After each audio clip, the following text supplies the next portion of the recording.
Olá, obrigada por estar assistindo mais um vídeo aqui do ciclo de conversas sobre o futuro do teatro.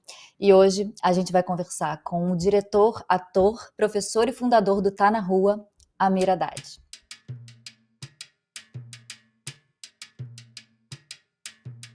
Queria primeiro te agradecer por você ter topado aqui conversar com a gente, ter arrumado um tempinho aí. Eu gosto sempre de atender. Se eu tiver alguma coisa para dizer, eu digo. Estou sempre disposto. O Galileu Galilei do Brecht fala: o que eu sei, eu não posso calar. Pode ser a maldição eterna, mas eu falo. O Galileu fala desafiando a Inquisição, né? Eu também. Tá bom, Uhum. querido? Muito obrigada. Maravilhoso. Amir, a gente podia começar pelo começo, assim, sou muito curiosa para entender como é que foi o seu começo com o teatro, como que surgiu o seu interesse. Eu sei que você fazia faculdade de Direito, né? E aí você É. largou a faculdade para começar o estudo do teatro. Como é que foi isso? Não é nada tão claro assim como você está falando, né? Agora, quando a gente fala, parece que foi tudo certinho, mas nada tão claro assim. Eu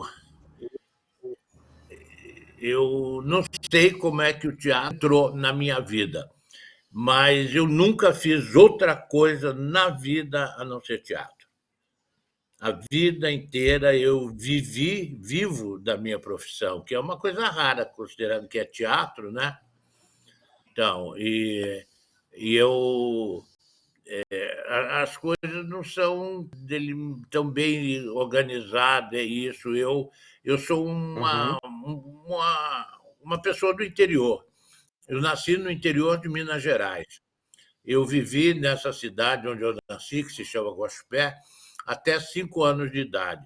Com essa idade, meu pai, que tinha, além de mim, mais 7 filhos, tudo pequeno, eu era o penúltimo, juntou a família inteira, Uhum. botou dentro de um vagão de segunda classe e saiu do interior de Minas Gerais para o interior do oeste do estado de São Paulo, né, para uma Uhum. cidadezinha também que era o que eu dizia, rancharia.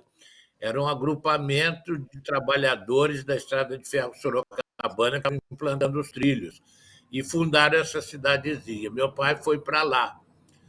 Ele, com tantos filhos, tendo de providenciar alimentação, criação desses filhos todos, foi procurar um lugar onde ele pudesse se estabelecer com vocação incoercível para o comércio, não é? Então, ele veio para viajar Uhum. de Minas Gerais para lá e ir pagando a viagem, ele vinha com carregamento de rapaduras. Ele vendia rapadura pela viagem e ia trazendo a gente. Ele não comprava passagem, eu me lembro bem disso, que eu era bem pequenininho, tinha 5, 6 anos, mas estava apavorado. A gente entrava no trem sem passagem.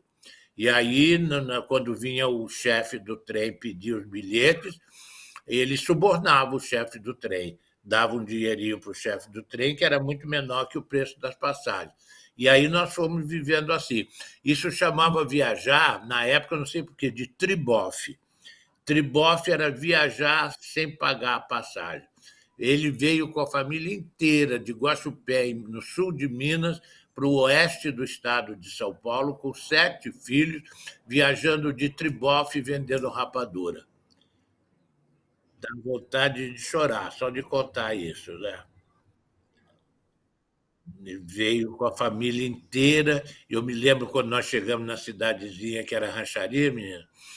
A gente saltou na estação da estrada de ferro, desceu do trem e ele conduziu a gente. Ele já tinha estado lá, tinha uma ideia de como era.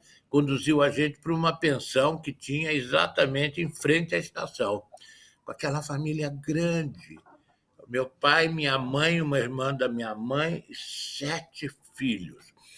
O mais velho tinha 15, 16 anos, eu era o anticaçula, eu tinha 5 anos de idade, o mais novo tinha 4 anos de idade. Quando eu penso nisso, me dá um frio na barriga, eu falei assim, não vai dar certo. Mas deu. É aí, deu certo. E aí atravessou, fomos dormir essa noite nessa pensão. Eu conto isso porque é uma curiosidade, eu nunca mais me esqueci, e a vida inteira eu vou lembrar disso. A gente, a noite inteira, não conseguiu dormir na pensão, porque os percevejos que tinham andando pelas camas faziam procissão. Não era um ou dois, Nossa. era fila de percevejos andando por cima do uma romaria mesmo, entende? Se você pusesse a cabeça no travesseiro, eles te invadiam pelas narinas, pelas orelhas. Então, nós passamos a noite inteira exaustos de viagem, assustados, com medo, com fome, com sono, matando percevejo sem conseguir dormir, percevejo. Até que no dia seguinte, eu acho que ele nos levou para um outro lugar, e aí eu não lembro mais, e começou a vida da gente nessa cidadezinha. E ali ele implantou um negócio dele, ele era um mascate, vendia coisas, abriu um bazar, e aí o bazarzinho dele foi dando certo, virou uma loja, e aí ele foi criando todos os filhos dele com o trabalho dele, vendendo coisas, vendendo mercadorias e tudo. E os filhos foram crescendo, os mais velhos, naturalmente, assumiu o papel do pai e da mãe, na condução das coisas e da família, se sacrificavam, na verdade. E nós, mais novos, tivemos a oportunidade de sair e estudar, ir para a escola, nos preparar e, mais tarde, coisa rara, ir estudar numa cidade grande, como era o meu caso, que eu saí dessa cidadezinha Rancharia e fui estudar em São Paulo. E aí, quando você se pega numa cidade grande, dependendo de você, o seu destino está todo, a estrada está aberta pela sua frente. Uhum. Eu, instantaneamente, me apaixonei pela cidade de São Paulo. Eu fui fazer o curso colegial, que só tinha o curso ginasial, é o nome dos cursos da época, né? Então, a gente tinha o curso ginasial, depois o colegial e depois seria o curso universitário. Na cidade só tinha o ginasial. Para ir para uma universidade precisava de um colegial. Eu fui fazer esse colegial em São Paulo. Eu tinha um irmão que estudava lá, fui lá morar com ele. Fiz e entrei na faculdade de Direito. Mas o que é legal disso tudo é que a minha paixão por São Paulo foi instantânea. Eu era muito jovem, era inteligente. Todo mundo fala, esse menino é inteligente. Ai, que menino inteligente, cansei de ouvir isso. Ai, que inteligente que ele é. E eu não sabia direito o que significava. Mas eu fui para lá e eu acho que eu era inteligente, gostei de São Paulo. São Paulo fervia. Era a época da grande implantação do Teatro Profissional de São Paulo. O TBC era a atração cultural da cidade de São Paulo. Não havia televisão. O teatro, então, ele exercia um papel importante, influente na vida cultural e no entretenimento de qualidade da cidade de São Paulo. E eu, chegando lá, fui imediatamente tocado por isso, entende? E eu acho que foi isso que me arrastou, para o teatro. Eu tinha essa vocação, eu era acessível, gostava de cinema. Eu, enquanto morei no interior, eu passei todas as noites, só tinha sessão às 7 horas da noite. De segunda a domingo, eu passava dentro do cinema. A minha infância, a primeira infância inteira dentro do cinema, vendo todos os filmes, não gostando muito dos filmes de cowboy, o que me deixava com vergonha dos meus colegas, entende? E apaixonado pelos musicais da Metro, que me envergonhava ainda mais. Né? Um viadinho mesmo. Ah, que maravilha! Louco pelos musicais, encantado com os musicais, entende? E mal tolerando os cowboys. Assim, o John Wayne nunca foi um ídolo para mim. O Johnny Kelly foi, o Fred Astaire foi, Sim. mas o John Wayne Aham. nunca fez o meu estilo. Então, passei assim a minha infância toda assim, muito marcado pelo cinema americano. Não tinha outro. Não tinha É. outro. Era o que estava, era o que eu via toda noite, filmes antigos, porque até chegar no interior de São Paulo, eram filmes da década de 30, década de 40, que eu estava Eram assistindo em filmes meados de 50. entende? E muito filme de guerra também. Com a guerra, muitos filmes de guerra, não é? Os americanos contra os japoneses, contra os alemães, essas coisas. Mas passei minha vida primeira dessa dentro de um cinema, literalmente dentro de um cinema. Eu me lembro que uma vez eu tive uma umidade que eu peguei no pé que me deu frieira, não é aquela coisa que dá nos pés das pessoas. Fiquei com os dedos todos e não podia calçar sapato, eu fiquei desesperado, sem sapato, como é que eu vou ao cinema? Eu precisava ir ao cinema. Aí não tive dúvida, eu fui descalço para o cinema.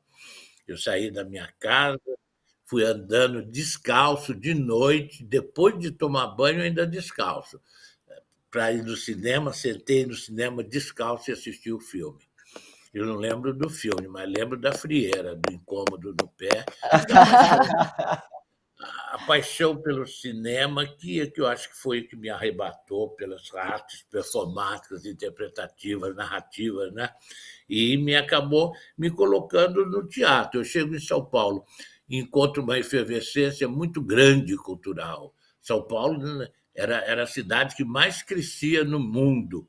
Era impressionante. Uhum. A cidade tinha quase 2 milhões de habitantes. Olha só, hoje ela tem 20, né? Gente, sim. Mas era enorme para os padrões da época, né? Eu saio de uma cidadezinha com 5 mil habitantes e vou para uma cidade de 2 milhões de habitantes que tem um teatro profissional em plena efervescência. O TBC já está produzindo os seus frutos. O Sérgio Cardoso já tinha saído do TBC fazendo a companhia dele. A Maria Della Costa também estava fazendo a companhia dela. E logo mais adiante vai aparecer o Teatro de Arena. E aí eu já estou na faculdade com o Zé Celso, entende? Companheiros de banco. Uhum. E Sim. todos nós bastante nauseados com a faculdade. É claro que ninguém queria ser advogado.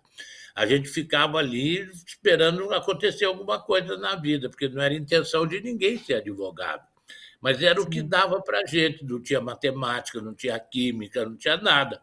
Então, você podia ficar ali com algumas pretensões humanísticas vendo aquele curso, mas bem nauseados. Eu, Zé Celso, Renato Borg também, eram os colegas de banco.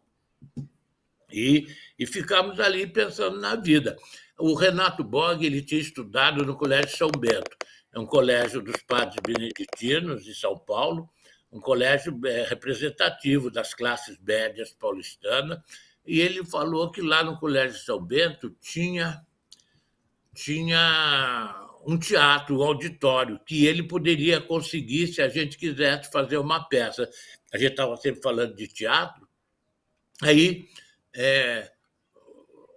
resolvemos, eu não sei as condições, resolvemos nos bancos da faculdade que a gente ia fazer uma peça no Colégio São Bento, onde o Renato tinha estudado. Tinha lá os amigos do Renato, eu não lembro o nome deles, eram bem ligados a gente, só lembro do Renato.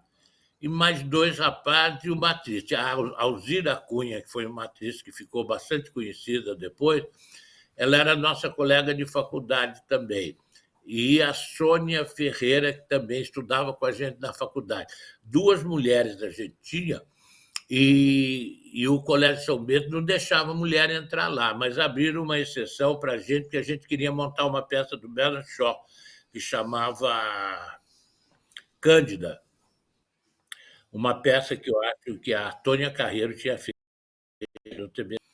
E aí tinha um papel bom para o Renato e os 2 amigos dele, e não sobrou nenhum papel para mim. Eu falei, pô, aí é foda, né? Também eu não sabia o que fazer. O Renato falou, cara, então você dirige você e pronto. Eu falei, então eu vou dirigir. Foi assim que eu fui dirigir, entende? Porque não tinha papel de ator para mim. Aí eu fui dirigir, e dirigi.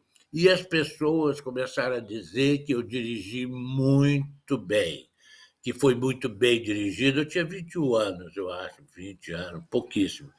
2, 3 anos de faculdade, tinha 20 anos. Que eu dirigi muito bem, o espetáculo foi muito elogiado pelas pessoas que foram assistir e chegaram a dizer que estava ali aparecendo a possibilidade de um novo tablado. Era o grupo que estava ali, era o novo tablado. Então, esse sucesso nos impulsionou a fazer outras coisas. Aí fizemos isso, aí o Zé Celso tinha uma peça dele, a partir de certo, ele falou, vamos fazer a minha peça, as peças do Zé Celso, que chamava Vento Forte para um Papagaio Subir. Aí a gente já fez a peça, fora do Colégio São Bento, o papel principal era um jovem, o Renato fazia, eu dirigia, o Zé Celso era o escritor. E a gente foi fazendo um teatrinho pequenininho, chamava Teatro Novos Comediantes, que era um teatro pertencente à Federação Espírita de São Paulo, e que fazia peças de natureza espírita, de acordo com a doutrina do Allan Kardec. Era um lugar simpático. E a gente foi lá dirigir, fiz a peça do Zé Celso com o Renato Borg lá, Vento Forte, o Papagaio Subir, foi bastante sucesso. E uma outra peça de um outro colega que sentava junto com a gente na faculdade, que era a Ponte, do Carlos de Queiroz Teles. E tinha mais um ator, que era o Moraci Duval, que virou jornalista de teatro depois, que também participava como ator. Aí, nesse Teatro Novos Comediantes, nós fizemos essa peça. Esse Teatro Novos Comediantes estava onde está hoje o Teatro Oficina. Na verdade, deu certo a gente lá, o grupo cresceu dentro desse teatro, e a Oficina, de alguma maneira, se apoderou, não me lembro qual foi o processo, se apoderou desse lugar e está até hoje lá. Fizeram obra, transformaram e tudo, entende? Mas aí eu fiz lá com eles, fiz Vento Forte, fiz a Incubadeira, a peça do Zé Celso, que participamos de vários festivais, a gente estava na Faculdade de Direito. Nos inscrevemos como grupo da Faculdade de Direito, nos festivais Nacional de Estudantes, do Pascoal Carlos Magno, fomos com a Incubadeira, fizemos bastante sucesso, como tinha feito com a outra, Vento Forte para o Papagaio Subir. Eu acho que intuitivamente eu dirigia bem. De qualquer maneira, não tinha papel de ator para mim, eu tinha que continuar dirigindo. Aí eu dirigi, fomos no festival, eu ganhei prêmio de diretor, o Zé Celso ganhou prêmio de autor, o Renato Borg ganhou prêmio de melhor ator, a Ete Freja, que trabalhava com a gente, ganhou prêmio de melhor atriz. A gente voltou desse festival carregado de prêmios, o Grupo Amador, o novo tablado. Voltamos carregados, e daí quisemos imediatamente botar a peça em cartaz. E botamos, o Teatro de Arena abriu as portas para a gente, o Augusto Boal era o diretor, e a gente fez uma temporada de muito sucesso no Teatro de Arena. São os primeiros anos do Teatro Oficina. Com o Zé Celso, aí você veio para o Rio, né? E aí como é que foi essa... Não, eu não vim para o Rio, não. Eu não lembro como, mas o Zé Celso tinha ambição de ser diretor. Ele estava escalado para ser escritor, mas ele queria dirigir também, entende? E a gente tinha um núcleo do Teatro Oficina, que era o Teatro a Domicílio. Então, eu fazia a peça no teatro tradicional e o Zé Celso e o Fauzi Arap faziam para teatro a domicílio. A gente fazia pequenas peças que apresentava na casa da burguesia paulista, que era sempre intelectual e tudo, das casas dos milionários na Avenida Paulista, que eu adorava isso, porque a gente comia sempre bem. Era sempre no domingo e depois eles davam um lanche para a gente, que era muito legal, entende? E, então, o Zé Celso dirigia esse teatro a domicílio, mas eu acho que ele começou a querer dirigir uma peça dele. Eu uma vez tive que faltar no ensaio da Incubadeira, deixei ele ensaiando. Quando eu voltei, ele tinha dirigido uma cena da peça. E eu achei tão bem dirigido, e eu fiquei tão impressionado. Falei, porra, o Zé Celso dirige bem. Depois aconteceu uma coisa, o Sérgio Cardoso morreu. A Nídia Lícia tinha o teatro com ele. Ela estava sem condições de manter o teatro, que é o Teatro Bela Vista, que existe até hoje. E ela precisava botar um espetáculo urgente Uhum. no palco, para não perder o teatro. E ninguém queria dirigir para ela. Havia um preconceito muito grande. Ela não estava na lista do primeiro time das atrizes brasileiras, não era nem a Maria de la Costa, nem a Tônia Carreiro, nem a Cacilda Becker, entende? Ela era Nídia Alice, uma atriz com sotaque italiano carregadíssimo, entende? Mulher do Sérgio Brito, Sérgio Cardoso, e ele morto. Então ela não tinha assim, ninguém queria dirigir para ela. E ela tinha que botar uma peça comercial, uma comédia de boulevard, acho que era o nome, uma coisa assim, coisa de adultério, marido, mulher, hotel. A peça era uma comédia de boulevard, fez sucesso.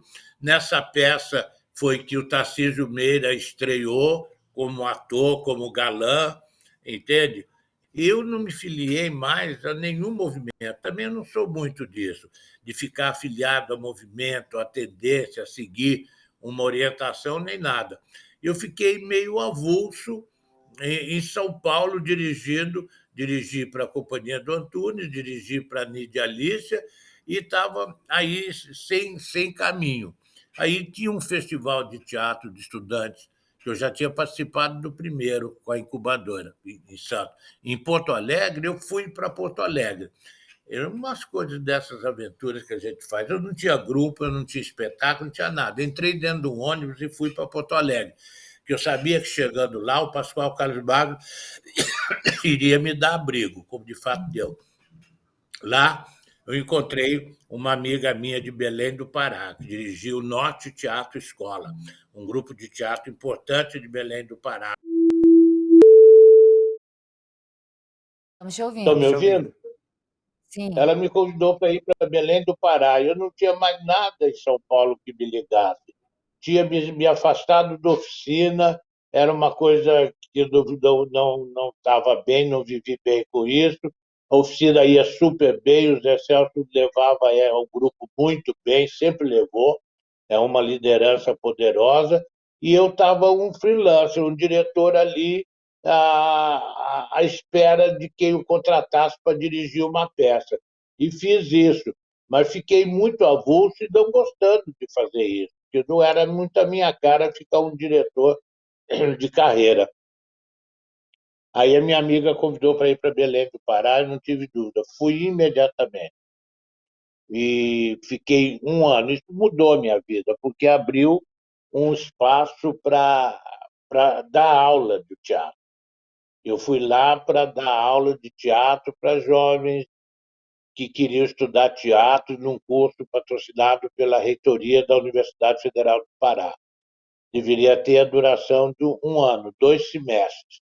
Então eu fui lá e fiquei com eles. E descobri uma vocação minha que eu não tinha a menor noção dela, que era de professor.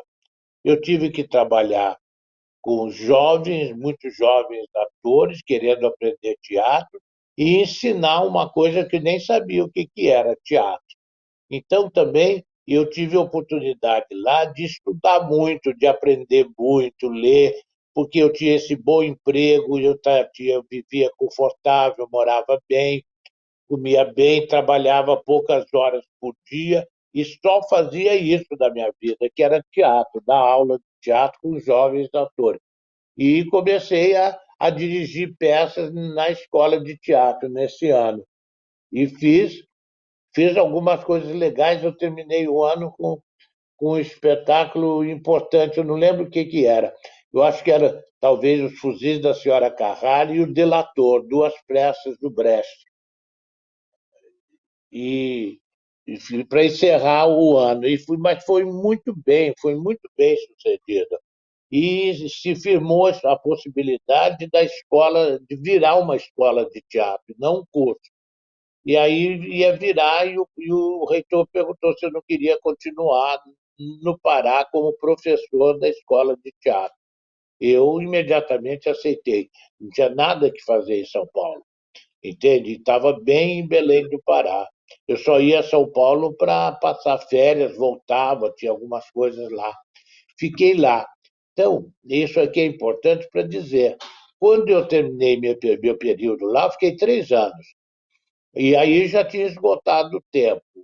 Você ficar 3 anos nos trópicos, você é uma pessoa do sul, é uma coisa muito perigosa. Eu estava à beira de me transformar num pária das ilhas, barba comprida, camiseta, entende?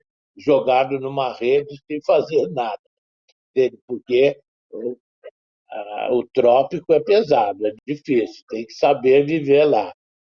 E a minha amiga falou para minha amiga, vai embora agora, porque senão você vai para a rede e não sai mais daqui. Ela estava coberta de razão e eu vim embora. O avião meu fazia escala no Rio de Janeiro. Eu tinha um amigo que morava aqui no Rio, que era o Serginho Mamberti. Ele falou, Amir, aproveita a escala, desce sexta-feira no Rio de Janeiro, fica o fim de semana comigo, depois segunda você vai para São Paulo. Eu tinha minha casa em São Paulo. Eu falei, então tá certo, vou mesmo fazer isso. Eu nunca tinha vindo ao Rio de Janeiro assim, folgado para nada. Aí parou meu avião aqui, eu desci, fiz escala, fui para a casa do Serginho Mamberti, feliz da vida, ele morava em Copacabana, numa coberturazinha, e eu estava lá com ele quando eu já era conhecido como diretor, eu já tinha feito algumas incursões de direção, embora não tivesse assinado no Rio de Janeiro, uma peça que fez sucesso, todo mundo sabia que fui eu que dirigi, o diretor tinha abandonado o espetáculo, mas eu dirigi, mas continuou assinando o outro diretor. Mas todas as pessoas sabiam. Aí, no domingo, eu recebi um convite para ficar no Rio de Janeiro, dirigir uma peça. Eu não tinha nada o que fazer em São Paulo, ainda ia ter que encarar os Excelsior lá, cheio de sucesso. Falei, não vou mais, eu vou, Não vou voltar, não. eu vou ficar aqui no Rio de Janeiro. E aí aceitei. É um texto, é uma espécie de um show musical com poesias e músicas do Vinícius de Moraes, chamava Receita de Vinícius. E eu fiquei, era um show com alguns atores do cantor Taiguara. Eu fiz esse show e fez um sucesso muito grande, muito grande. E firmou definitivamente o meu nome como diretor na cidade do Rio de Janeiro. Eu nunca mais parei de trabalhar. Um convite atrás do outro, um convite atrás do outro. Finalmente, fui dirigir a companhia da Maria Fernanda, fui chamado para dirigir o Tuca, o Teatro Universitário Carioca, que eu já conhecia pelo São Paulo, né, com Bote Vita Severina, e eu fui dirigir o Tuca, dirigi o Coronel de Macambira aqui com o Tuca, que completou 50 anos agora. Também foi um grande sucesso. Trabalhei com dezenas, centenas de estudantes, fiz um espetáculo bonito e pronto, fiquei. Fiquei no Rio de Janeiro. Depois fundei meu grupo, a comunidade, fui trabalhar no Museu de Arte Moderna. O museu me abrigou durante 3 anos, o que foi muito importante para eu consolidar o meu trabalho, as minhas pesquisas, investigações. Eu tinha uma sede lá no museu, eu trabalhava com toda a liberdade, livre das injunções do teatro comercial, empresarial. Saía do museu para dirigir uma peça ou outra, dirigi vários espetáculos. Sérgio Brito, uma pessoa a quem eu sou muito grato, ele era inquieto e eu era um jovem diretor, e ele teve coragem de me chamar para dirigir para ele.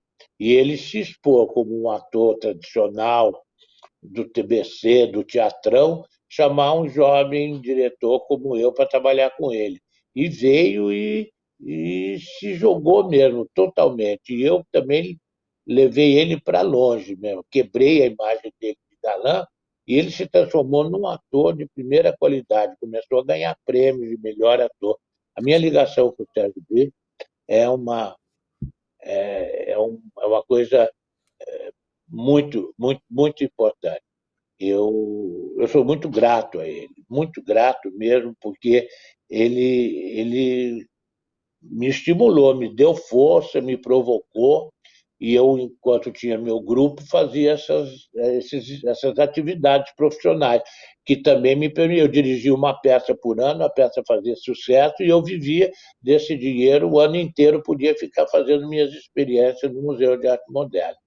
que todo o meu trabalho hoje ele deriva dos investimentos, das experiências feitas no Museu de Arte Moderna, e não nas experiências empresariais de montar peças para o teatro comercial, porque aí sua margem de liberdade é muito pequena. Mas eu ganhava esse dinheiro e vivia fazendo investigações.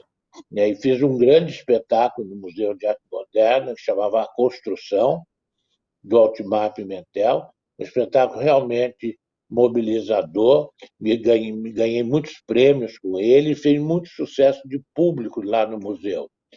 E a gente viveu um momento intenso com essa peça, porque quando ela estava para estrear, a censura proibiu a peça. Então, alguns já queriam logo abandonar o espetáculo pronto, queriam abandonar a peça e começar a ensaiar outra. A gente falou, não, nós vamos resistir. Por que a gente tem que baixar a cabeça para a censura? Vamos lutar, vamos insistir. E aí uma grande maioria me acompanhou, a gente continuou lutando com a censura. E nesse tempo, para o espetáculo não estragar, eu continuei ensaiando. Então, eu tive mais 3 meses de ensaio que uma peça que, em princípio, estaria pronta.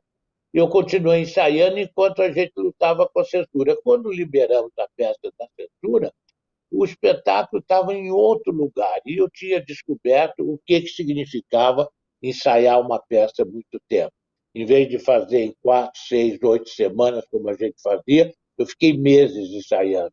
E a modificação foi absoluta. E o meu espetáculo Construção era um espetáculo impressionante. Era fora do palco italiano, misturava atores de plateia, tinha um grande impacto, contava uma história do Padre Cícero, era uma peça nordestina do Osmar Pimentel, e nós fizemos muito sucesso mesmo, mas porque a censura atrasou a nossa estreia e eu pude aprofundar. Eu ganhei prêmios, ganhei tudo. E foi a construção que marca um, um momento na minha vida, me transforma num diretor de primeira linha, não dirigindo só para o Sérgio Brito, mas dirigindo com a minha própria companhia no Museu de Arte Moderna, no Rio de Janeiro. E Então, Amir, é isso. você acha que, né, com a construção também foi aí que foi quando você começou a romper com esse espaço convencional e ocupar mais outros espaços, a abrir esse teatro?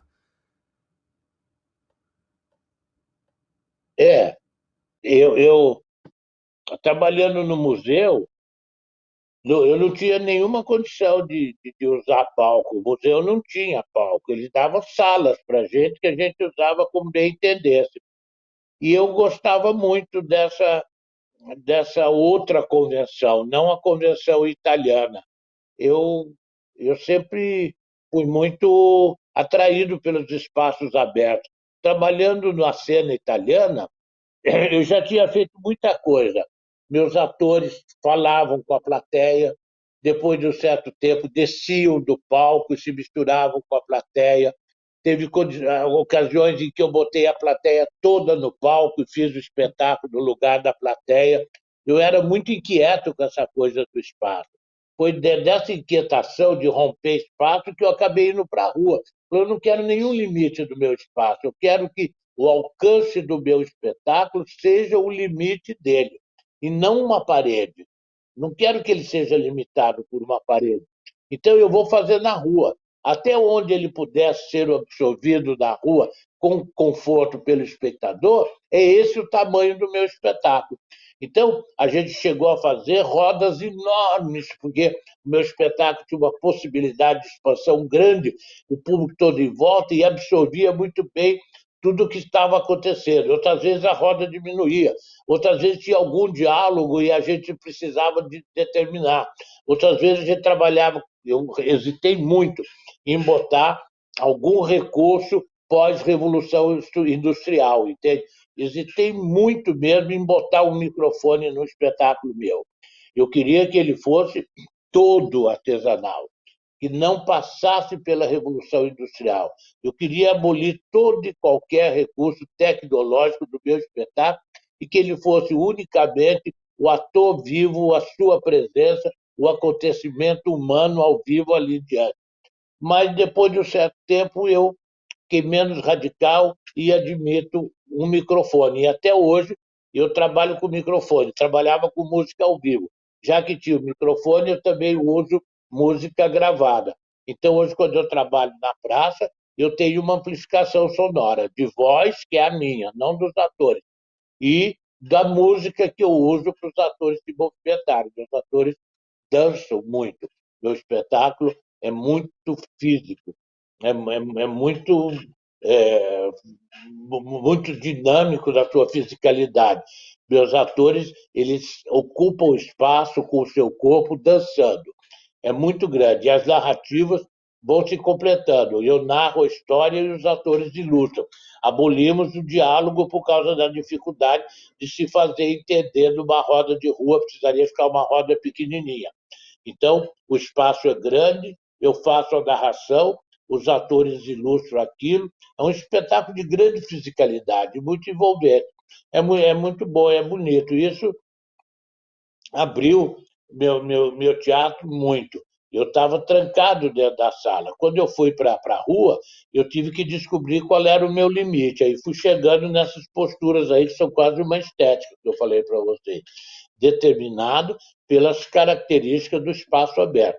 Hoje eu invisto muito nisso. Eu preparo atores para os espaços abertos. Eu não preparo atores para a cena italiana e nem para a representação psicologista, que é uma coisa que passa longe de mim, depois do século XX inteiro, depois de todo o teatro de Brecht.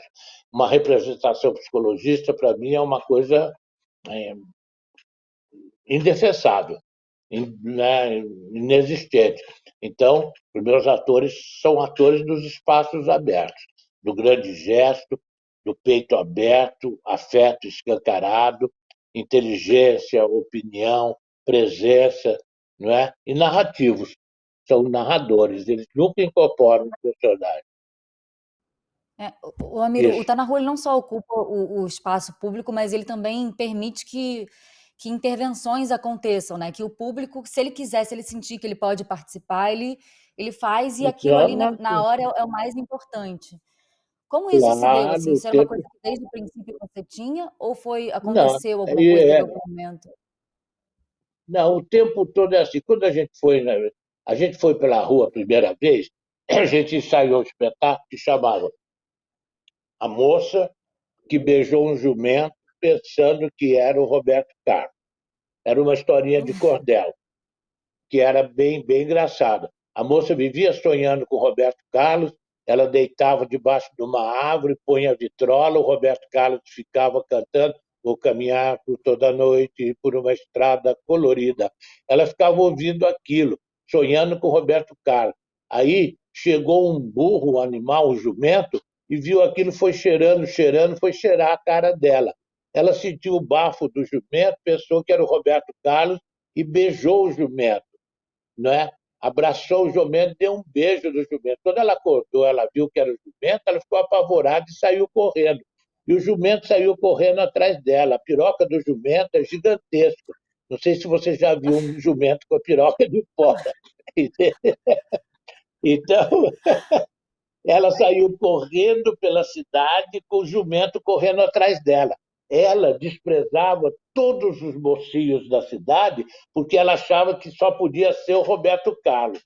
E, de repente, ela passa essa vergonha, um jumento de piroca dura correndo atrás dela por dentro da cidade. Eu adoro essa história, entende? Eu adorava essa história. Então, a moça que beijou o jumento, pensando que era o Roberto Carlos. E, e foi a primeira vez que a gente foi para a rua com essa história. Quando a gente chegou na rua e começou a contar essa história, que ela estava ali ouvindo a música e estava Estrelas mudam de lugar. O Roberto Carlos começou a cantar, uma mendiga, uma mulher bêbada da rua, entrou no meio da roda e chegou mais perto só para ver e cantou. Ela sabia a música inteira, caindo para um lado, para o outro, cantou a música inteira. Era uma coisa de uma beleza, de um impacto, de uma força dramática tão grande. Nós todos abrimos espaço enorme para ela, deixamos que ela tomasse conta do espetáculo, que nada do que a gente fizesse poderia ter mais impacto do que aquela mulher na rua, bêbada, cantando o Roberto Carlos. Entende? A gente entendeu imediatamente que a realidade não é inferior ao teatro, que o teatro não é superior à realidade. E quando a realidade se manifesta dessa maneira, que o teatro tem que baixar a crista, entende? E dar espaço. Fizemos, abriu a roda para ela, ela ganhou, tomou conta da roda, e o espetáculo todo girou em torno dela. Desde então, tudo que a gente pensou como dramaturgia, como possibilidade, a gente pensou com essa abertura de qualquer pessoa poder entrar a qualquer momento sem atrapalhar a gente. Porque naquele dia eu falei, agora, tem que esperar ela acabar para a gente retomar a peça de onde nós paramos. A gente começou a fazer uma dramaturgia que é totalmente aberta. Você não sabe, você conhece o tema, você tem bastante informação sobre tudo aquilo, mas você não tem um texto escrito que você segue à risca. Os atores são donos de todos os conteúdos e eles manifestam esses conteúdos de acordo com o acontecimento da praça. Os meus espetáculos têm uma larga margem de improvisação e os meus atores têm uma liberdade grande, necessitam ter e têm discurso próprio, para saber somar o discurso deles ao discurso dos outros. Então, é uma manifestação muito interessante de grandeza individual e de responsabilidade coletiva. Não há crescimento individual sem um coletivo forte. Não há um coletivo forte sem crescimento individual. Isso é um aprendizado de cidadania de primeira classe, que eu proponho o tempo todo com o meu teatro, com meus atores, e com quem trabalha comigo, pensar o mundo, não pensar o teatro. Né? E sempre os atores que têm algum tipo de formação comigo marcam, pontuam a carreira deles por esse encontro, antes e depois de ter trabalhado comigo e pensado no teatro comigo. Te agradeço profundamente, Amir. Muito obrigada. Foi maravilhosa, Amir. Muito obrigado mesmo, viu? Te ouvir é um presente, assim, pra gente. Obrigado e parabéns, e obrigado pelo seu trabalho, pela sua vida E toda. axé. Somos agradecidos pela sua existência. Eu que agradeço bastante, que bom. Eu já disse que o meu objetivo no momento é me transformar numa lenda viva, tá? Eu acho que a lenda viva é a melhor coisa que tem, né? Falar living legend, tá bom?